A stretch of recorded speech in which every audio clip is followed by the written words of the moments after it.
Welcome everyone to a casted game for Age of Empires 4! And today spawning in the southeast corner of the map, playing in red, it's no name, but we know, it's Corvinus, playing as the Byzantines. And battling out against them today, spawning in the northwest in blue, it's the kid Valdemar, playing as the English. Welcome everyone to Lipany.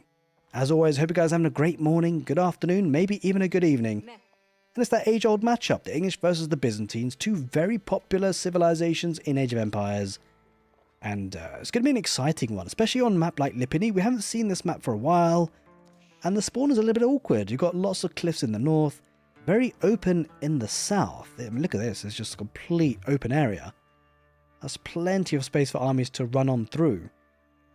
The question is, how will this one pan out? You've got the English that typically open two town centres in most matchups. We shall see. Two town centres can be a bit greedy at times, especially up against a civilization like the Byzantines that are very tempo aggressive at times. Of course, other civilizations come to mind in that regard. The Delhi is a good shout-out example for that as well. And I wonder whether the Byzantines and Corvinus will be able to punish a potential two town centre play here for the English. In some ways, I feel like the English have to open up second town centre. The real reason being is that, well, the economy is actually just better here for the Byzantines, courtesy of the cistern. The cistern gives the villagers an extra 10% gather rate, and of course that scales very nicely. You get more aqueducts to connect to more cisterns, you increase the water level, and then you increase that villager gather rate. But also, you increase the conscriptio, the military production rate as well. You can toggle that to dialecticus for the research rate, or praesidium just to give you a bit of a resistance in defense. It's going to be the Grand Winery, no real surprises there. I think the Imperial Hippodrome has really fallen out of fashion. It just doesn't feel like it makes much sense because of the fact the Grand Winery is so strong. I mean, an extra 60% of olive oil from berries and olive groves is a huge, huge bonus. On the other side of things, the Abbey of the Kings gives the king, of course, and gives a lot of positioning on the map. Gives you a bit of defensive capabilities if you need to protect his second town centre location, which will be the case, by the way. He will be going for a second town centre, which is obviously signified by the two villages over here going to stone.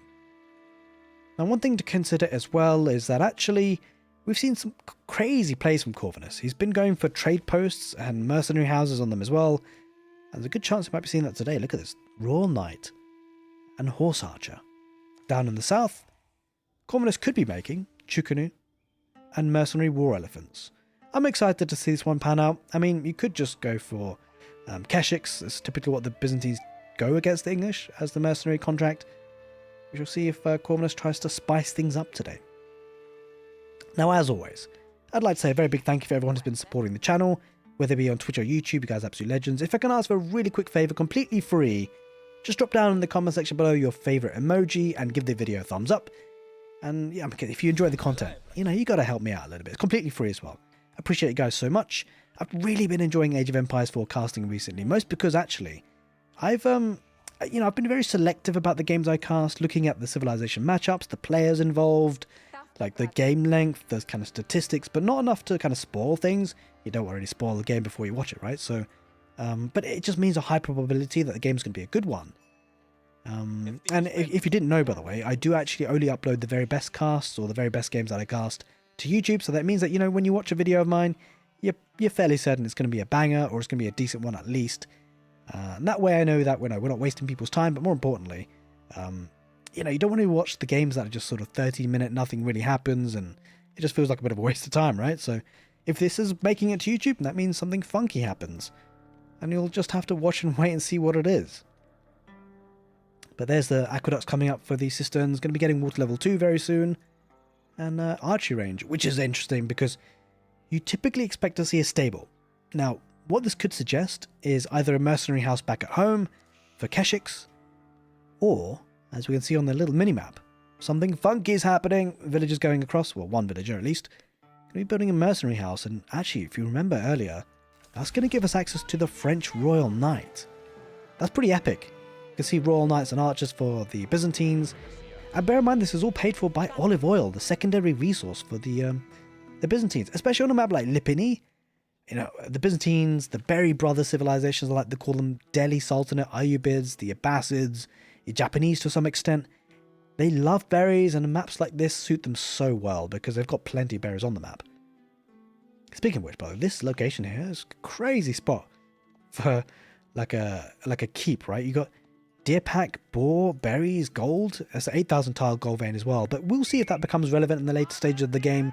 And when you run out of gold in your base, that's really where you typically want to go for. So that could be a really prime location to fight over. Speaking of prime locations, the second town centre was placed in a very prime location for the English. On top of the gold, you want to secure that, because if eventually you want to go for the castle age, well, you're going to need gold for it, right? So, pretty important. And Valdemar is now going to drop that lumber camp, as you'd always expect in an English build order. Now, water level 2, by the way, does give him now an extra 14%, so it's a really good boost to that economy. Now, Valdemar will start to eke out a little bit of a villager lead, but, you know, somewhat mitigated by the extra gather rate for these villagers. And, of course, he had to invest a lot of resources to do this. Speaking of resources invested, well, Corvinus has invested in the mercenary house and also the knight queued up. He's going to be picking off a villager here, potentially here, Valdemar. I'm not sure, actually. Akratoy not deployed, but he's got enough archers. That's pretty nice to see, actually. He's being able to push away the king with just a handful of archers. Alright, so Corvinus will know about the second town centre now. And as you know, Corvinus doesn't have a name here on the top of the screen. Is put some weird, I was about to say hieroglyphics, but not hieroglyphics. Some interesting symbols. But I assure you, playing in red, it is Corvinus. We'll dive in with the king. Going to get some value, but probably not going to be able to do too much here because there's just a good number of archers that'll see that off. There's the batch of 2 royal knights already on the field. The walls are starting to come up here for Valdemar.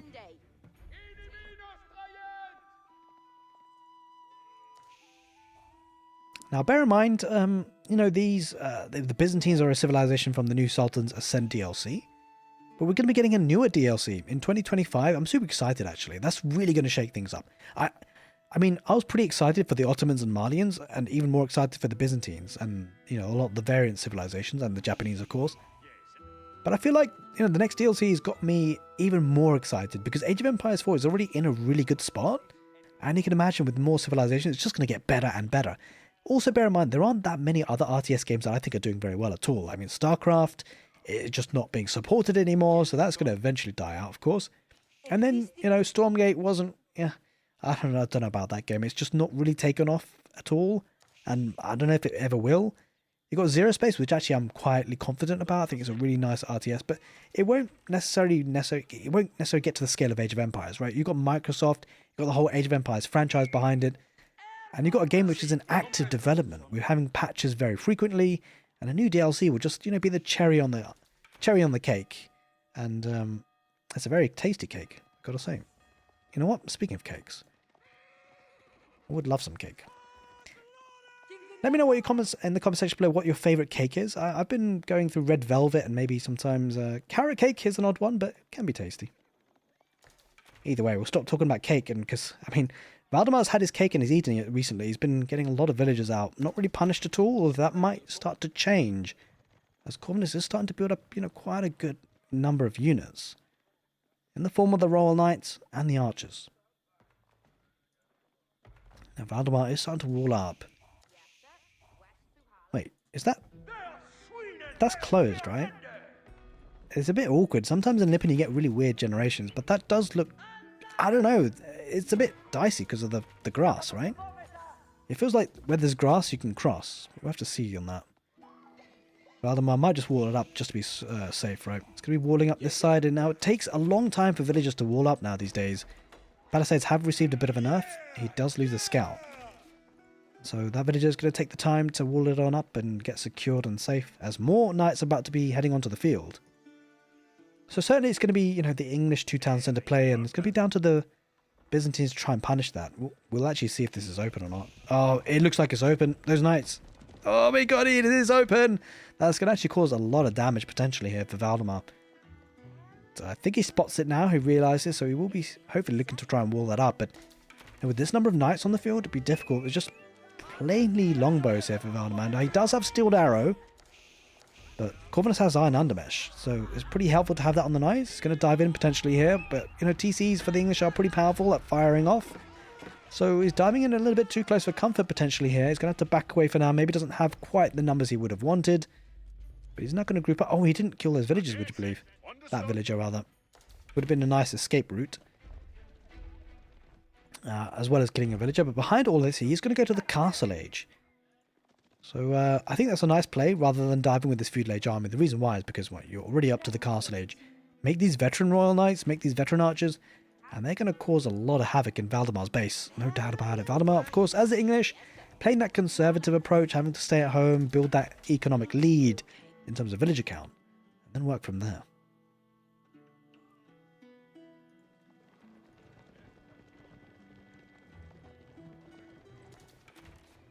Now, the walls haven't come up yet, so it's still open. Which is a bit of a letdown for Valdemar, right? Because you've invested all this wood, you've invested all this villager building time for it to still be open. Although this villager might sneakily get the walls up. I think he might. Oh, Corvinus has not spotted it. He reaches the castle age now. He spots it now, so he won't be able to get the full wall up here, Valdemar. He doesn't lose the villager, at least. But the walls will be torched down, and these royal knights are about to be upgraded to veterancy. That comes in really quickly, actually, as it happens. Going to be getting the veterancy and the archers, too. There they are. And this is going to be a solid push. It's going to be a bit dangerous for Valdemar. He's going to dive on in. Now, he doesn't have the second upgrade just yet in terms of wedged rivets. It's coming in soon, though. About 30 seconds. Seems like Corvinus is not really happy to wait for it because he's worried about the numbers building up for Corvinus. Does charge on through. Gets a couple of those longbows, a couple of spearmen popping out, but they're going to be going down pretty quickly to those archers. He's diving, and there's not actually that many villagers underneath the town centre. So he's actually able to dive this pretty well, but now with the 8 in total garrison inside, it's going to be a bit of a problem. A lot of the economy is idle for Valdemar, which is an issue. King coming into the fight, and Valdemar is losing a handful of villagers, lost 4 so far. The big thing, though, is losing longbow numbers, and the reason that's so significant is when Valdemar does get to the castle age, it's much better to have longbow numbers mass, right? So you get veterancy on them, and they pack a real punch, and the knight's going to charge in, get a couple of villagers here potentially. Should get one more, I think, yeah. Oh, he manages to block that. No, he does get it in the end, would you believe? Spearman going down, but Corvinus has spent a lot of military to do this, and you know what? Valdemar, he's still ahead on villager count, so it wasn't too terrible for Valdemar in all things considered. I mean, the big thing is the idle time, actually, as it happens. He didn't necessarily lose a lot of villagers, but he lost a lot of mining time. And so Corvinus behind this still has a really good bank of resources. No knights on the way still. I mean, he needs a bit more olive oil, I guess. But he's he's making the most of the berry bushes, which is exactly what the Byzantines would love to do. It comes to a question of when does Corvinus think about getting olive grove transitions, because it's an awkward one. It halts the production of army. There's a heavy wood investment involved, but it does then give you a bit of a power spike in terms of olive oil and mercenary production. So you have to kind of wonder whether Corvinus thinks he's done enough damage. I'm not so sure just yet. It's done a decent amount, but Valdemar's still 11 villages ahead. And he's got his farming transition in, so he doesn't need to really venture out on the map. Looks like now he's going to go for the deer camp and pick up that very, very valuable food.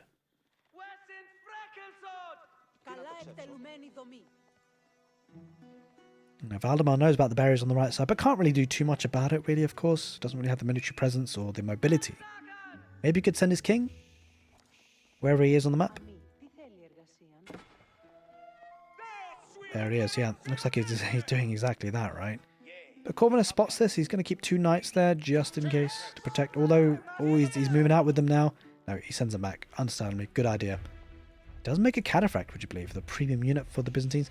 Oh, lovely play there by Corvinus to read that. Just knowing that, Valdemar scouted that out. And so Valdemar's likely going to put something there. And it was the king. Going to go for the Chirosyphon. Look to burn through some walls. Added in a second cataphract and... Oh, what's going down here in the Hello. All right, Corvinus. He's gonna go for the elephants, right? It's got to be. That's such a powerful unit for him to have in the castle age. And bear in mind, he could potentially be thinking about picking up some relics, which he's. I think he's going to get the monks out now. I don't know if he's got a monk on the field just yet. Oh, it looks like he's got one, so slowly but surely going to be picking up some relics. Which is certainly the thing he'll want to do. He wants to double down and make the most of being in the castle age, and therefore being able to pick up the relics. It's important as well because he wants to catch up with the economy. Because Valdemar now is a huge lead, 16 villager lead. Another way to do it, of course, is to build a second town centre for the Byzantines as well. Either way, though, you can't do everything, right? You've got to make a decision. Are you going to be aggressive with units? If so, then you're going to be behind on economy. You're going to try and match the economy, in which case you're not going to be able to put as much military pressure. Looks like he's going to go for the former. He's going to go for the military pressure. The White Tower being built very close to home. Not so sure if Corvinus... I mean, he might get there in time to deny it, actually, or at least cause a bit of problems. Yeah, he's going to try and rush us up here, Valdemar. Carafex might charge on through that choke point. It looks like he might. Oh, no, he's not charging on through. He does now. There's a lot of spearmen, a couple of man-at-arms. A couple of crossbows will help with take care of the man-at-arms as it happens. Gyro 7 starting to burn things down. Now, the White Tower will go up, which means that I think Corvinus realistically has to back out of there, because that is a lot of arrow fight. Sure, he's got wedge rivets, but still, it's pretty dangerous to be there. Now, these range units can't really get out of there. It's going to go inside the Gyro 7 to try and prolong their lives and try and burn things out. All villagers are out. Gyro 7 and Garrison. Corvinus, take some villagers. We'll come back to that in a second because Carafax are charging on those villagers down the wood line. Nicely done. He's actually just going to make a mad dash out of there, save the units, it looks like, Corvinus, and try and cause as much idle time as he can, like he did once again previously in the game. And the fact he's able to take these berries is really important as well. Delays that olive grove transition, but also gives him olive oil, right? So that's the perfect thing about those berries.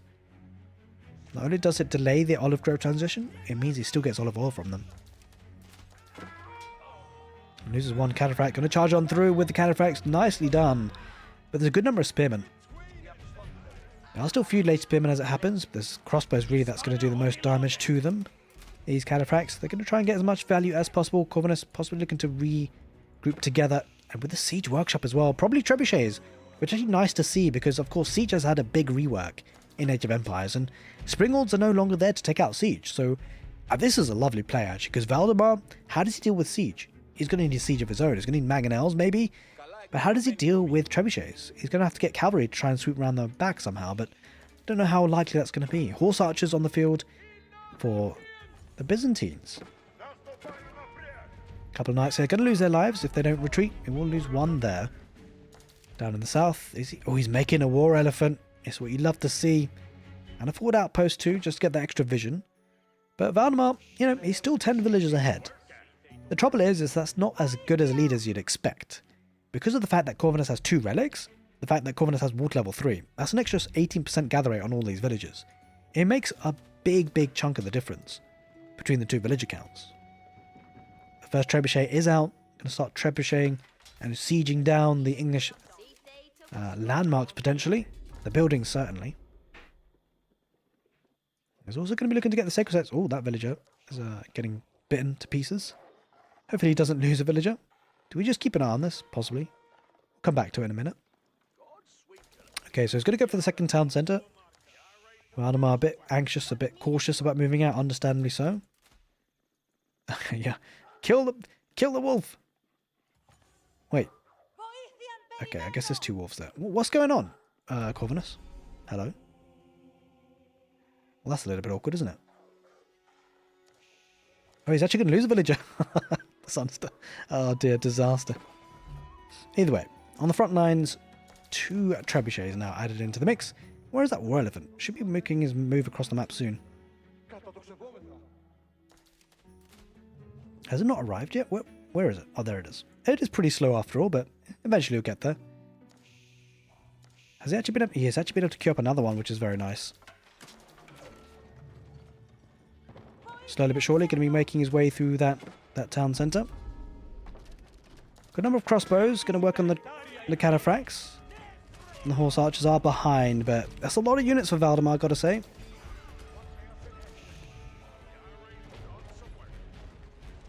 The cataphracts might charge this. Oh no, he thinks twice about it. Just gotta be careful because he's actually losing quite a few units here, Corvinus, for free. Courtesy of the fact that these range units are getting a lot of value, but with the king going down, and now with the war elephants charging in, well, just one at least, it's going to do a bit of splash damage. Spearman trying to poke and prod it to death, but I mean, I'm not sure there's enough here for Corvinus. I think Valdemar might have timed this really nicely. He's got a really good transition of farms behind this, and he won't want to lose this war elephant if he can manage. He does have a mangonel emplacement inside the outpost, makes it difficult for Valdemar to really push through. But that's a lot of farms. Now, the sacred timer has been activated for Corvinus, so Valdemar will need to break out of his base somehow.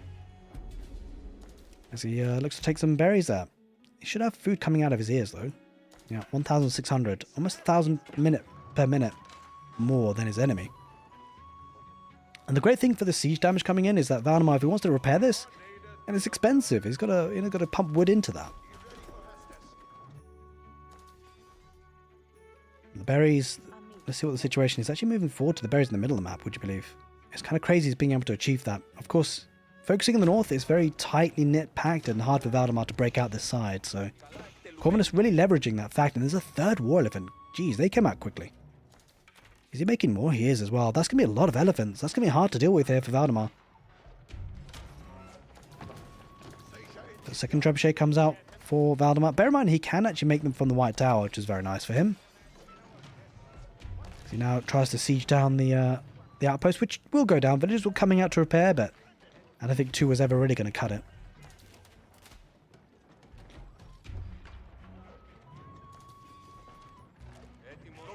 Oh, he has actually an outpost here, would you believe? Doesn't have any emplacements in it, but it gives him good vision. Speaking of mangonels, he's got one of his own on the ground here, Corvinus. He's got a couple of scholars fighting the good fight for him. 4 trebuchets. Can take down that outpost pretty well. I mean, Valdemar wants to extend the network of castles. And overall, you have to wonder, actually, who is this benefiting? Because Valdemar's getting... he's got a second TC. He's still producing villagers, building that economy. Oh, he's on the sacred site. I was about to say the sacred site is an issue, but Corvinus hasn't got this one protected, and he's going to lose that one. It does reset the timer, but I guess maybe wasn't really eyeing that as a real win condition. That's a lot of units here for Valdemar. He's ahead on economy, ahead on military, but we say ahead on the military, you've got to factor in these war elephants are so beefy. But he's slowly being pushed back. Might lose a trebuchet potentially. There are a couple of villages repairing there for Corvinus, that trebuchet, would you believe? Which is certainly very useful. He's going to push on through with the cavalry. 2 trebuchets catching up with Valdemar. Mangonel deploys, but he's playing it cautiously. He's backing away, Corvinus, for now at least. He's got forward production, which certainly helps reinforcements, but it's not useful if he loses his position. He's deploying. Mangonel's deploying to some really good shots, and the king goes down. The elephants are starting to move a bit further forward. Has Valdemar a little bit enough, a bit too much than he can chew? He doesn't have a network of castles or citadels here, of course. One elephant goes down. Oh, with 4 trebuchets firing off, it's actually helping the fight. Another good mangonel shot. Valdemar down on the gold in the south, the 8,000 gold vein tile, which Corvinus doesn't know about at this stage. 23 minutes on the clock almost, and he's going to be healing up on the Abbey the King's position. It's quite a nice spot actually. The fact he's got the healing capabilities, it's very good for Valdemar. 4 war elephants and siege. This is a really hard army to beat, I think, for Valdemar. But he's got a strong economy. Maybe he could go to the... I mean, he's just too far away from the Imperial Age, to be fair. A Bucks Palace could really help his defense, but I'm not sure if he's going to get there. Slowly but surely going to lose the outpost. Mangonels might deploy here for Valdemar to take care of the trebuchets. He's got his own mangonels, though. Let's take down the network of citadels. Bonus. Has he got a network of citadels at the moment? What has he got? He's only got a network of castles. Does lose 1 trebuchet, though, Corvinus.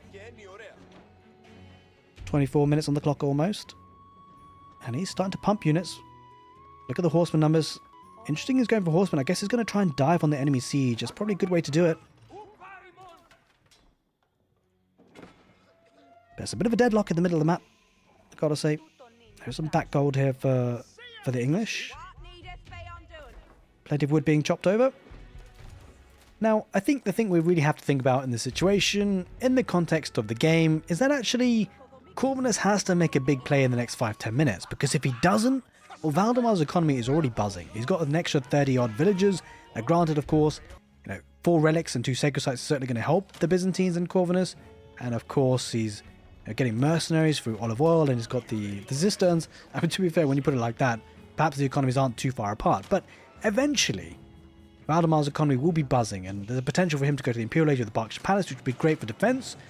So maybe now is going to be go time for Corvinus. He's got to do something big, and to be fair, he's got those big tanky elephants. He's got mangonels, he's got crossbows, and it looks like he's heading forwards to do some damage. And the great thing about elephants, they double up as a great tanking unit, but they can also do some immense siege damage. Now, Valdemar does have 3, and it's got 4 mangonels, which can do some good work, but the horsemen right on top of the crossbows, and the horsemen are going to be great for taking out the mangonels as well. The war elephants are starting to engage. He's got crossbows on the backline, which makes the man-at-arms a little bit tricky to work with here for the English, and good mangonel shots there for Corvinus. He's going to start working on that town side with the Cairo Siphon, and those war elephants getting so much damage. You know, a lot of the siege is going down here for Valdemar, and it's like the war elephants are the main ones taking them out. In fact, there's 3 mangonels right on top of the White Tower, at least below it, and they get wiped out really quickly. This is looking a bit disastrous for Valdemar. He's going to try and get the villagers coming out to repair the White Tower, but he's going to lose that town centre before too long. Now, mangonel does deploy here for Valdemar, and that could be... No, it's not going to be a way back, because there's cavalry coming in for Corvinus, wiping that mangonel out really quickly, and Valdemar, in a blink of an eye, has gone down to 21 military. The villagers garrisoning inside the town centre are all but dead now, and that White Tower, very low on health. It doesn't feel like Valdemar's got enough army here. Look at the cavalry trickling in here for Corvinus, and the Byzantines reinforcing this push, reinforcing the army. And for all that economy Valdemar has in terms of numbers, well, 44 villagers, 31 now are idled. Half of them are repairing, so they're not gathering anyway. And the food count has gone drastically low. The White Tower goes down. It's been burnt to a crisp. Those villagers are going to need to scramble for their lives. They might just about be a get out, but it's going to be tricky. And well, as you can see, the momentum really is with Corvinus and with the Byzantines. He's really starting to make some great strides. That war elephant leading the line with the mangonel behind, crossbows as well. There's just not that many units here for Valdemar anymore. Half the military number. Sure, he's got good village accounts, but that's not what's going to help you stop this army. He's going to need military numbers, and having lost the White Tower, he lost a lot of production with it, as well as the defense. And will, with the Abbey of the Kings about to be burnt to a crisp with the Cairo Siphon, I mean, the cavalry just charging on in for Corvinus. He's got trebuchets behind that, I think, and he's just going to be diving right on top of those farms before too long. That's more idle time. That's less economy, and to be fair, the big thing is there's only 5 military on the field here for Valdemar, and surely that's got to be the end of the game. It was a cracking one, with the Byzantines leveraging 2 mercenary houses to 2 trade posts, getting the French Royal Knights and the War Elephants, and charging on through before the English economy could really come online. And there it is. Corvinus takes the game on lipany. Hope you guys enjoyed it, and if you did, make sure you give the video a thumbs up. Take care, and see you next time.